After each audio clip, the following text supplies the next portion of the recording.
I'm excited today to give you a demonstration of the Catalyst Insights 2.0 tool. There are two types of data we'll be looking at today. So there's our satellite INSAR displacement measurements. The red is bad. So in this case, red is moving away from the sensor. Green is stable and blue points are moving towards the sensor, and that's for the INSAR satellite data. And for the ground radar data, it's the same sort of style. So the red, the dark red there, is bad, but in that case, it's moving towards the sensor.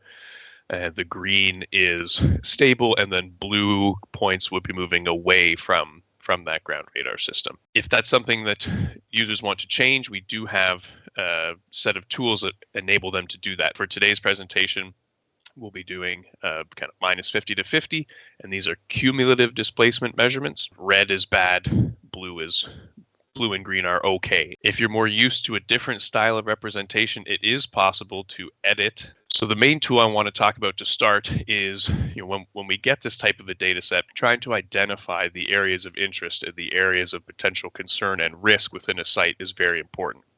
And we have the Compare Layers tool, which is a visual tool that allows us to kind of declutter the view a little bit, and it allows us to view a single measurement at a time. So looking at the INSAR ground displacement data here, and if I swipe this bar all the way to the left, then it shows only my ground radar. You can easily track the differences between the two, and you can also get a sense in this case, nice and easily, where the overlapping area in the displacement is occurring. So we can see this section of the ground radar data set, as well as the INSAR ground data on this side of the mine here, are all deep red, indicating there's been some displacement here. And that would be an indicator to a user that they might want to investigate that location a bit further, because we have an overlapping trend, a matching trend.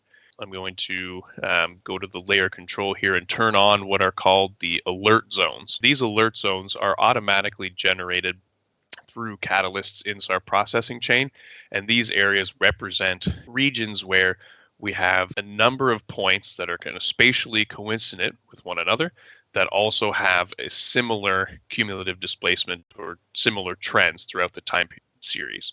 Now that we've identified that's an area we want to look at a little bit more closely, we can use the selection tools in Insights 2.0 to look at the time series for those different data sets. I'm just going to draw a little box shape kind of down near the bottom part of that zone of displacement. And what we see here is we get both lines charted on the same plot. Our INSAR displacement line is in the yellow, and in the red we have our ground radar measurements. One of the nice things about this tool and this charting capability is that the temporal span of these two data sets don't match perfectly, right? The ground radar data set comes in partway through the time series, and that's useful because it allows the integration of sensors that maybe have been around for a different period of time. We're looking at kind of early March here. So if I use this, I can slide this bar across, and we can see up here that my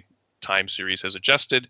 The colors of the points in the map have also changed, so that's a dynamic calculation. So if I quickly go back to March 9th, it starts to become more green throughout the map, and we have our cumulative displacement measurements for March 9th and March 10th for the ground radar starting at 0. So that cumulative displacement is recalculated when the time period is changed. That allows us to investigate these time series in closer detail and at specific periods in time where there may be a trend or an acceleration pattern that we want to track and compare against. The goal is to bring these types of data together, the INSAR data with other geotechnical sensors like a ground radar, GNSS, or prisms, for example, and really look at trying to understand movement dynamics and patterns and trends of movement within a mine by comparing these data sets, corroborating them against one another, or perhaps identifying regions that aren't well covered by one data set. One of the things I wanted to show there as well actually is if I do compare layers when a selection is made, the comparison will persist over time. So we can see that it highlights the INSAR data and it highlights the ground radar data. And this compare time tool functions in a similar way to the compare layers tool, except it does a time-wise comparison within the same data set. What I'm going to do is on the left-hand side is going to be the first 6 months or so, and then on the right-hand side we're going to have December the 4th until the end of our time series. And again, as seen before, the points dynamically update. We can see the cumulative displacement values for the first 6 months of the year on the left-hand side and for the second 6 months on the right. And by doing that visual interpretation, we can conclude that the first half of the year was undergoing displacement at a faster rate because we have measurements of in the -30s, high -20s. And then if we go to the latter half of the year, these measurements are all in the -15s, -20s, mostly in the teens. So that gives us a quick kind of visual comparison that allows us to look at the cumulative displacement and how that changed over time. The last tool that I quickly wanted to mention is again related to the time series charting. There's actually two.